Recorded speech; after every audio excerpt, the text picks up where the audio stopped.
we believe we have a strong person of interest to deal with this case. I want to now turn it over to the Police Commissioner of the City of New York, Commissioner Tisch.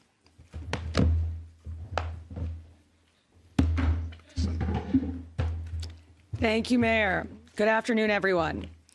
Earlier this morning in Altoona, Pennsylvania, members of the Altoona Police Department arrested Luigi Mangione, a 26-year-old male, on firearms charges.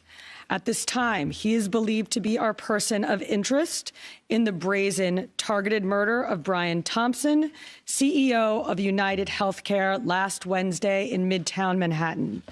The suspect was in a McDonald's and was recognized by an employee who then called local police. Responding officers questioned the suspect, who was acting suspiciously and was carrying multiple fraudulent IDs as well as a U.S. passport. Upon further investigation, officers recovered a firearm on his person as well as a suppressor, both consistent with the weapon used in the murder. They also recovered clothing, including a mask consistent with those worn by our wanted individual. Also recovered was a fraudulent New Jersey ID, matching the ID our suspect used to check into his New York City hostel before the shooting incident. Additionally, officers recovered a handwritten document that speaks to both his motivation and mindset. NYPD detectives are en route to Pennsylvania as we seek to interview the subject further. This apprehension is thanks to the tireless work of the greatest detectives in the world and, of course, the strong relationships we have with our local law enforcement partners.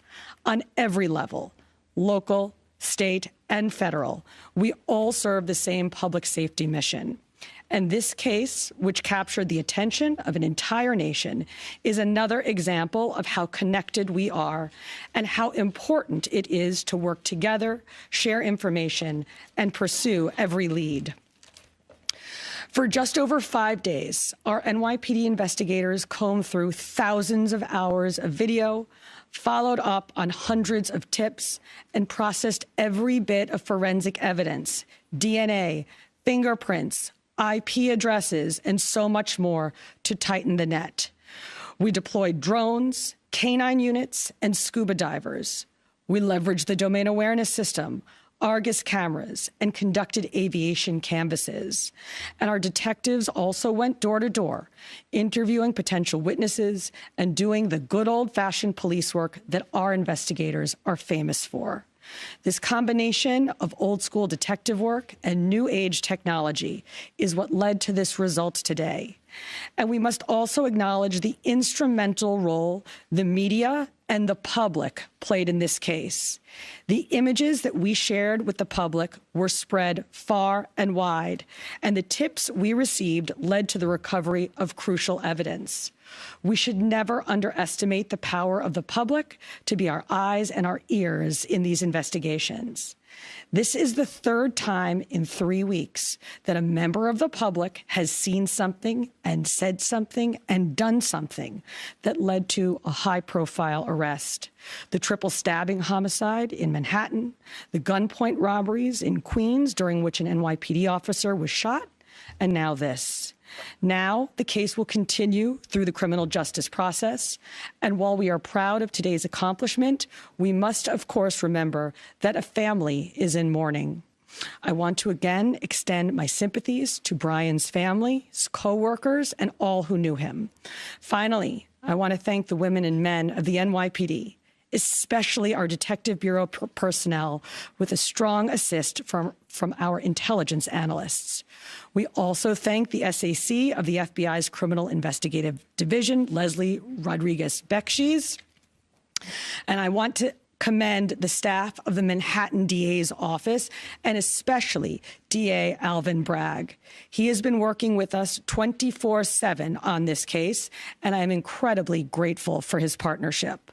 I'll now pass it along to our great Chief of Detectives, Joe Kenny, who will provide additional information. Chief. Thank you, Commissioner. Good afternoon. As the Commissioner stated earlier, a male was taken into custody today in Altoona, Pennsylvania this morning. He has been identified as Luigi Nicholas Mangione. He's a male, 26 years old. He was born and raised in Maryland.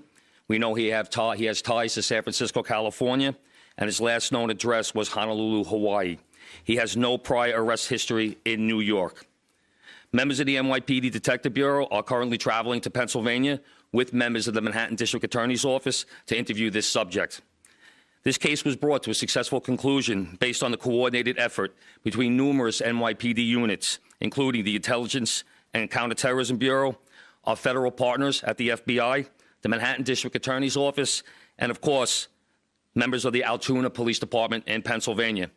On Thursday, one day after this crime was committed, the NYPD released a photo of the shooter in this case. This picture was obtained by the NYPD during one of their extensive video canvasses. We took that photograph and we asked for the public's help in identifying this subject, and the public responded. Hundreds of tips began to pour into our hotline. Each tip was investigated thoroughly, and we began to release additional photographs as they came into our possession. The NYPD provided these photos to numerous media outlets. Local, national, and international outlets released the photo via television, print, social media, and online content. Luckily, a citizen in Pennsylvania recognized our subject and called local law enforcement. Members of the Altoona Police Department responded to the call, and based on their investigation, they notified the NYPD. This investigation is still active and ongoing. Thank you very much.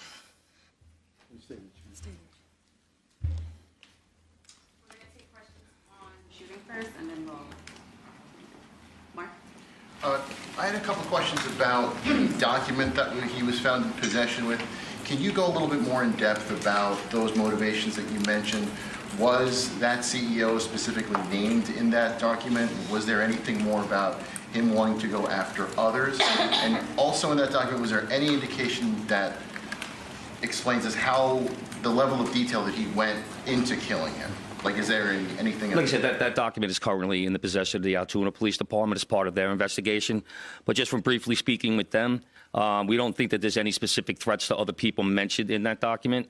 But it does seem that he has some ill will toward corporate America. Over here, sir. MJ? Chief, was the suspect wearing a mask at the time he was spotted in the McDonald's? And also, criminal cases often have a linchpin. Can you point to a single linchpin that helped crack this case? There's numerous linchpins in this case, in the fact that we've recovered an enormous amount of forensic evidence, an enormous amount of video, and once again, with your help and the public's help. So I really couldn't put it on one thing, but if I had to, it would be the release of that photograph from the media. Dean? You said he had a passport on him. Do you believe he was trying to flee the country? And also, are you still looking for any evidence in Central Park in regards to the bike? We had divers in the water yesterday that came up negative results. The passport, we don't believe that he was planning on doing any traveling at this time. We don't think at this point in our investigation, we don't think he was trying to flee the country. The person at the McDonald's, were they buying food? What were they doing at that exact moment? It was an employee at the McDonald's. Right. But what was the suspect doing? He was sitting there eating. Will the suspect be brought back to New York and charged here, and when? We're going to have to work that out with the Manhattan District Attorney's Office in Altoona, Pennsylvania. He's going to be facing gun charges there, and at some point we'll work out through extradition to bring him back to New York to face charges here, working with the Manhattan District Attorney's Office. Anita? Hi, Anita from the New York Post. I was just hoping to get more details on the capture itself. Did he put up a fight? Did he say anything to cops? And we've also reported that he published online anti-health care industry rantings. Can you share with us some of the services that he posted on? We're still working through his social media. We're going to do a complete scrub of that. Preliminarily, like I said, he seems that he has some ill will toward corporate America, but that will all come out as part of our investigation. We're not done here. We're still going to be putting this together. We're still going to be working very hard to bring this to a successful conclusion. And the capture itself, did he put up a fight? Did he say anything to police? I don't have that information. Can you elaborate on how he got there, the path he took from Port Authority and on the George Washington Bridge to Altoona, PA? Same thing. This just happened this morning. We'll be backtracking his steps from New York to Altoona, Pennsylvania. I was going to ask if we knew anything, if he took a bus to Philadelphia first and then somehow got to Altoona. We're still working on that. We're still working through that. Britain. Is there any indication that anybody else was helping him from the inside, as far as tracking the CEO's movements? Once again, we're still working this investigation very hard. It's not at its conclusion yet. That could come out during our investigation, but as of right now, we have no indication that that took place. Chief, did he have any weapons or anything like that with him when he was arrested? He was in possession of a ghost gun that had the capability of firing a 9mm round and a suppressor. Can you get into a little bit about the technical aspects of the investigation? I know you deployed an unprecedented amount of technology. You also activated the Sentry program through Intel. Can you talk about how that is going to play into actually building the case as far as cell phone and all of the other technical aspects of what you've done? In this case, it really came down to technology was the use of drones in Central Park, and really comes down to the video canvas that we did. We used every source of video that we could collect, hundreds and hundreds and hundreds of hours from hundreds of sources, and that helped bring this to where we are right now. The gun is it believed to be the gun used in the shooting? And there was some talk that it was a veterinarian type gun.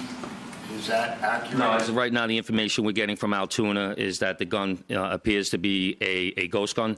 May have been made on a 3D printer.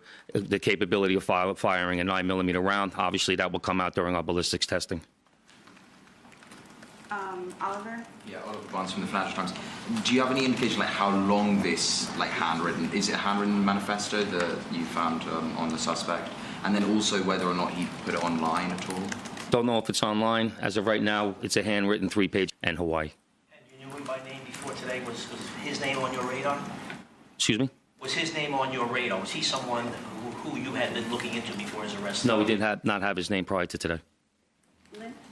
Brent, does he have any prior arrests? I know there were none for New York City, but is there any prior arrests anywhere else in the country? We have not come across any arrests in the country. Chief, hi, how are you?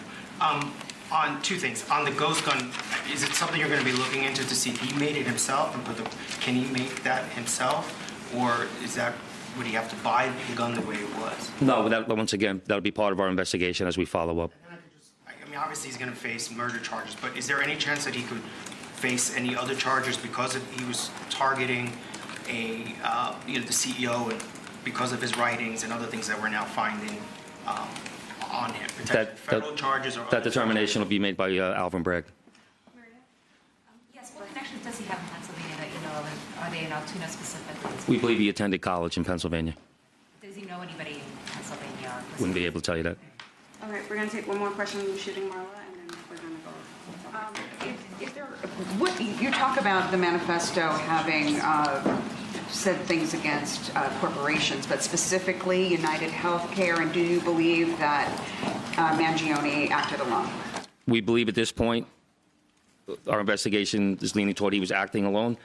So, like I stated earlier, we're still working through the investigation. We're not stopping today. And as far as the manifesto, like I said, I don't have the complete details of that. It's in the possession of the Altoona Police Department. We're going to shift to opt-out. Yep. Good job, Chief. Commissioner. Chief Mangione.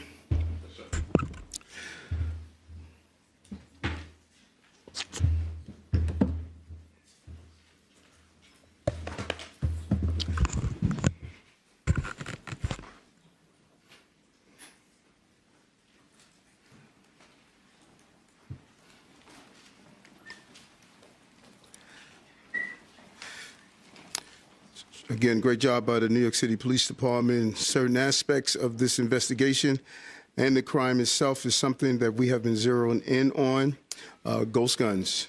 We have really talked about this since the beginning of the administration. They could be made on a 3D printer, and they are extremely dangerous, and we must do more on the federal level to clamp down on the availability of ghost guns. And it just really leads into just the top headers of what we did last week and what we're doing this week. This week is all about public safety. Public safety, I've stated over and over again, is a prerequisite to our prosperity, and we're going to continue to make this city a safe city. It's the safest big city in America. But anytime you have a crime of this magnitude, it shocks us, and it really has a major impact on the perception of crime in this city. This crime has continued to go down. We're going to continue to do